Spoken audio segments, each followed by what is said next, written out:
Hi, I'm Carrie Good from Stroma Building Control. I've been in the building control industry for 8 years now, and I am going to be going through the changes to building regs following on from the Grenfell Inquiry.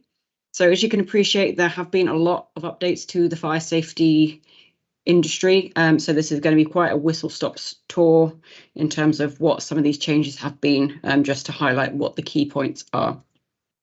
So we will be looking at some of the updates to Part B, which is the building regulations, the introduction of the new Building Safety Act, which took place in 2022, the introduction of the new role of the Building Safety Regulator, and what this means for the future of building control. So there have been quite a lot of changes to Part B following the incident in 2017. So Part B itself hasn't been updated since 2007. So as you can imagine, there was quite a lot of updates that need to be included in the 2019 edition. So initially, there was some clarification around Class 0. So this was misunderstood in the industry as a combustibility rating. This is not a combustibility rating and instead refers to surface spread of flame. So Class O equates to the Euroclass equivalent of BS3D2, which is not combustible. So for high-rise buildings, they needed to be non-combustible, whereas B is in the range of limited combustibility. So obviously that is not acceptable. So it's a bit of clarification around that. And it was just making sure it was crystal clear that we are using Euro codes, which is A1, A2, B, and C. So A1 is what you are aiming for with a high-rise, high-risk building. That is non-combustible within the UK. A2 is classed as non-combustible in Scotland. B, C, and D are in the range of limited combustibility, so they're considered acceptable for lower buildings. And E and F are high combustibility, so we should not be looking for those. There are the S1, S3, and S2 parts of the A-class rating, which refer to the smoke development. So obviously S1 is low smoke development leading up to S3, which is high smoke. And you also have D, so D0, D1, and D2, which are referring to the formation of flaming droplets. So obviously when you saw the video of Grenfell, you saw the large elements dropping off the building. That would have been the D rating. So obviously the lower the class of that, the better. So D0 practically means no flaming droplets. D2 is obviously the highest rate of flaming droplets that is permitted. So you would be aiming for as lower class as you can in your S and your D ratings, and obviously A1 for your high-rise residential. So Class 0 was initially introduced in 1991, and it was actually replaced in 2000, but this wasn't made clear in the current edition of Part B. Obviously, that's been set out a lot clearer in the 2019 edition. It also made it absolutely crystal clear that combustible cladding is not legal in high-rise buildings over 18 metres. So again, going back to the Euro class codes, it's A1. You're only allowed in your high-risk, high-rise buildings. And there was also the addition of wayfinding signage. So a lot of times when you're going up through a large building, I found it on a few myself. You're going up and down floors and you don't know where you are once you've gone down on up. So, for example, there was one I did where there was about 4 or 5 basement stories. So you could just literally continue going down unless there was any kind of sign in the stair. You might accidentally end up getting trapped in the basement. So wayfinding signage at stair cores on every floor was actually made part of the 2019 edition, basically to eliminate that. So there was a further update again in 2020, which brought the threshold for sprinklers from 30 metres down to 11 metres. So obviously that's a lot of impact in a lot of new buildings that were made from them. So that was those updates. There were some further changes in June of 2022. So there was some reclassification of the purpose groups. So before the high-rise residential mostly included your big flats, your big blocks of flats. So it was clarified again last year to include places of lawful detention, hospitals, any kind of home, schools or similar establishments where people may sleep on the premises, living accommodation for treatment, care or maintenance of disabled persons, persons under 5, or any, again, school or similar establishments, and also lawful detention. So this would include care homes and those of the like. However, they are only considered an HRRB if they hit the threshold of over 11 metres. So that's the clarification on that. So you often wouldn't get a school or a care home or even a hospital in that range. But obviously, if they were to reach that height, then they would be covered under the changes of 2022. So a couple of the diagrams that were updated in 2022, again, I'm not going to run through all of them because they're quite a lot, but the key ones I found when I was reviewing were the fire resistance around external stairs, just clarifying a few bits around what doors need to be fire doors, what the levels are of fire resistance around these. There was also clarification around travel distances within a flat and also within the corridors. So just to tie in again with the high-rise residential, just making sure it's quite clear within the guidance what is acceptable and what isn't. Some other changes, there were some clarifications around fire resisting edges and junctions. So there were some confusions around cavity barriers. So there was a few changes identified in there, which just tried to make it a bit clearer for anyone trying to read through the guidance.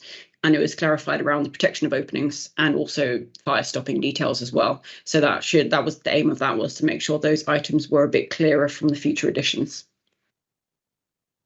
There was also changes around what the external wall looked like, including specified attachments.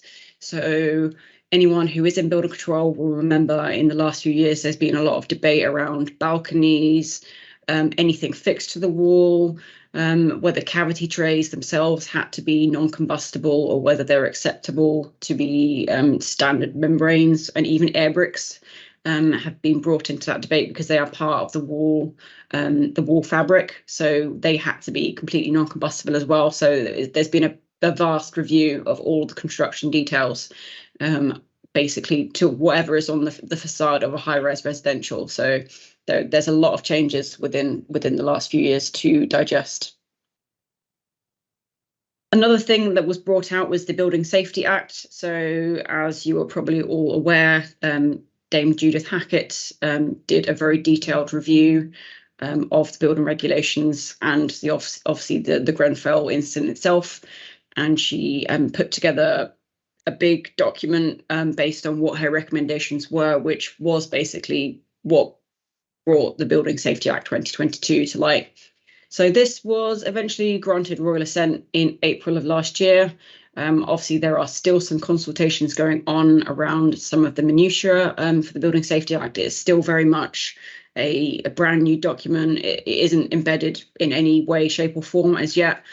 So you will need to stay tuned basically to what's going on with that, because it is constantly evolving. There are changes almost daily regarding this. So the fundamental fact of the Building Safety Act was to give some more power to residents of homeowners. So one of the large findings from the Grenfell Inquiry was that homeowners felt like they were left completely out of the loop when they raised concerns to the landlords and the powers that be. They felt like they weren't being listened to with their concerns to fire safety. Building Safety Act helps to give them back some power so that obviously if they have issues, they can raise them to the people who need to be aware. So hopefully that will, obviously because they're living in the building day to day, they'll be much more aware of any issues potentially than someone who's coming in to do a review or a survey. Another thing that was brought in was the creation of a brand new role of the building safety regulator. So they'll be working under the HSE. And basically they will be the one person who will be looking after high-rise residential buildings who fall into the category that we are reviewing. So this is currently live. It's being phased in incrementally. Gateway 1 is now live as of August 21. So this takes place at the planning stage. Any buildings which fall into the class that we're reviewing under this, they will have to go through Gateway 1 now, which will be reviewed by the building safety regulator at planning stage, basically, so that they can determine that the building will be safe, obviously, before it goes to site. Gateway 2 is live within 12 to 18 months of royal assent, so that's within 12 to 18 months of April 2022. And that basically replaces the plans assessment stage with your building control body. So when this happens, basically the only person who can assess your plans before it goes to site will be the building safety regulator. So they'll completely replace your local authority, completely replace your approved inspector. We'll go into a bit more detail about what that means for those as the slides progress. But that is how that will work for those sorts of projects. So this will be a complete stop in the construction process. Literally, you can't progress until they have reviewed it and sent back that they are happy to approve the designs. So you literally can't start on site until that has been carried out. And then finally, Gateway 3 will be live again within 12 to 18 months of Royal Assent, which again is 12 to 18 months of April 2022. And that will be the completion stage. As far as I'm aware from the information I've received, I think this is going to be around April next year that this will be live. So obviously we're all kind of working towards getting this in place. So again, that's going to replace the whole sign-off process. Again, only the building safety regulator can do that for those projects, and they'll basically be compiling all the information they received from the plan stage, all the information they received from their subsequent site visits, and just making sure that everything is in place for that building to be operational. So to go into a bit more detail about the building safety regulator, so this is a new role, completely new role that has been formed. I'm sure you've probably seen there's been job applications flying around LinkedIn and all sorts of places trying to get people to fill this job. It has been working in a shadow form up until April 2021, and it is now live, operational more or less at Gateway 1 stage. They are now reviewing schemes. Obviously, for ones that are commencing on site or already on site, they can continue with your local authority building control or your approved inspector, whoever you've appointed. But the building safety regulator will get to have their say at the planning stage. So they are very much wanting everything to be very rigid. There isn't much scope around flexibility in terms of deviation from the prescribed guidance in BS 9991 or 9999. Everything has to be set out as per the standards, and you have to have a very, very good justified reason to deviate. So that is how they're functioning at the moment. Obviously, as they get up to speed, that may change. Your guess is as good as mine at this stage. So they are reviewing schemes at Gateway 1, but again, if you are already on site, if you've already gone through the plan stage, you will proceed with your building control body. So they have three major functions. So the first function is to oversee the safety and performance system for all buildings, which also includes advising ministers on changes to building regs and also managing the performance of building control bodies. So basically, they have the power as fit to amend building regulations. Obviously, if they, in the progress of doing their job, they find that there's key issues, they have the power to implement changes in that. And obviously, they will be reviewing the building control body. So LABC, approved inspectors, obviously making sure that everyone is working to the same sort of guidelines, and making sure that everyone's qualified and competent to undertake the plan checks and inspect the work as well, and obviously sign the work off. So they will also be working with assisting and encouraging the improvement of competence within the built environment industry, and especially among building control professionals. So I'm sure a lot of you are aware that there are new competency requirements for all building control professionals. This hasn't officially been set out in its final form as yet. It's very much speculation, but it will need to be in place by October this year, I believe. So I'm sure we will be hearing a little bit more information on that as the weeks progress. But basically, everyone who currently works in building control was looking to work in building control. They're going to have to go through a set of mandatory tests to prove whether they're level 1, level 2, level 3. Basically, each level shows what level of experience they have. So obviously, level 1s will be very minor works, maybe your small fit out schemes. Level 2, maybe some new builds. Level 3, they may be approved to work on consulting for these high-rise schemes. So obviously, as you can appreciate, there probably won't be enough building safety regulators in the country to manage all of the work with the high-rise buildings. So they will still be recruiting LABC and approved inspectors to work as consultants. So that means that you can appoint one of these persons to review the works, and then obviously they have to submit that through to the building safety regulator, who can then say that they're satisfied with the review, and then they can approve it. Again, this is something that's still being set out, so it's very much speculation. And again, I'm sure we will all find out a bit more as the weeks progress. And they will be also leading implementation of new and more stringent regulatory regime for high-risk buildings. So again, to reflect what I said at the beginning of this slide, they're coming in quite regimented. They're very limited on the deviations they can accept. It literally has to comply with the tried and tested dimensions standards set out. And again, as I say, this may change as it progresses. We will find out as it goes forward. So what this means for the building control industry as a whole, it's going to be a complete overhaul, which I personally think is not a bad thing.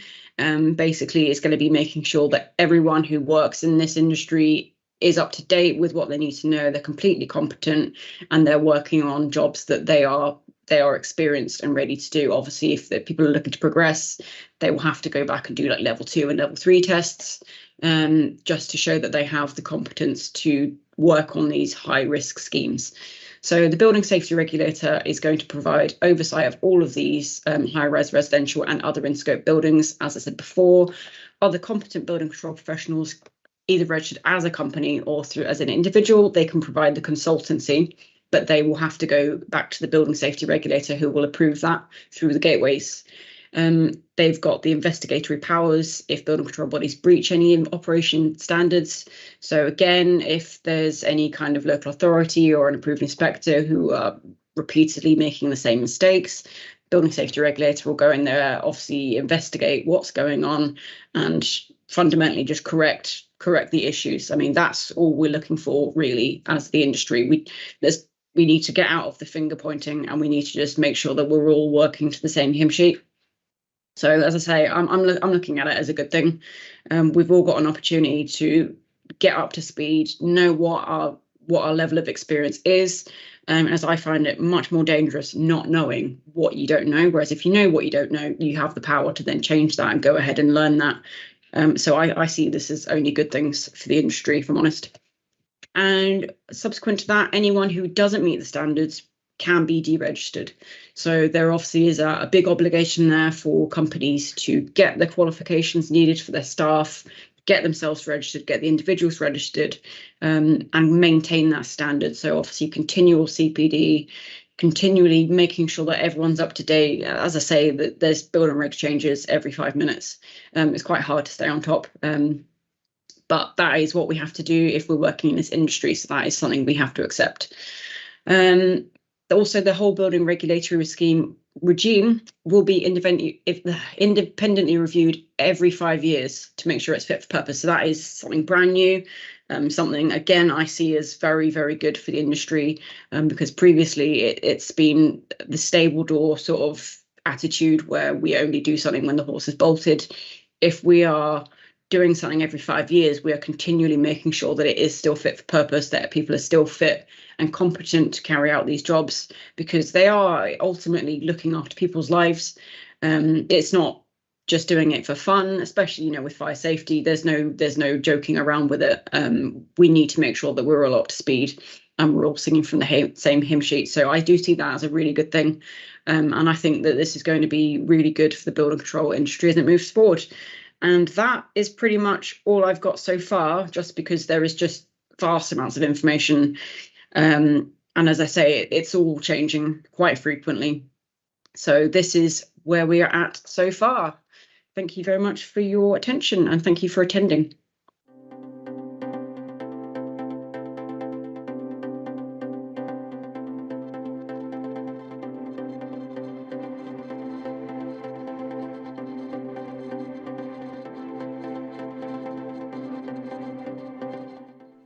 So thanks, Carrie, for your presentation on building regulations post-Grenfell. It's a topic that is still very much centre stage in the industry.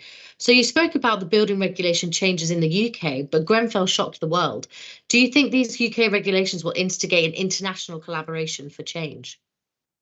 I'd like to think so. I mean, obviously, as everyone's aware of the earthquakes in Turkey at the moment, there's a big need for upgrades worldwide, because the buildings there have been shown to have like very bad, disproportionate collapse levels. I think from their perspective, they can almost buy out of doing building regulations. I'm not sure about all the details on that 100%, but as far as I can see, that shouldn't be so, we shouldn't be able to buy out of safety.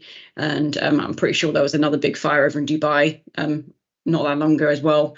So yeah, I really do hope that this does bring forward the need to keep the Building Safety Act alive and introduce sort of levels of that across the world, because it's definitely something we can all benefit from. And as I say, I don't think that we should be given the option to buy ourselves out of safety and keeping people safe. I really think that we should be definitely taking this forward and prioritizing the people who have to use these buildings.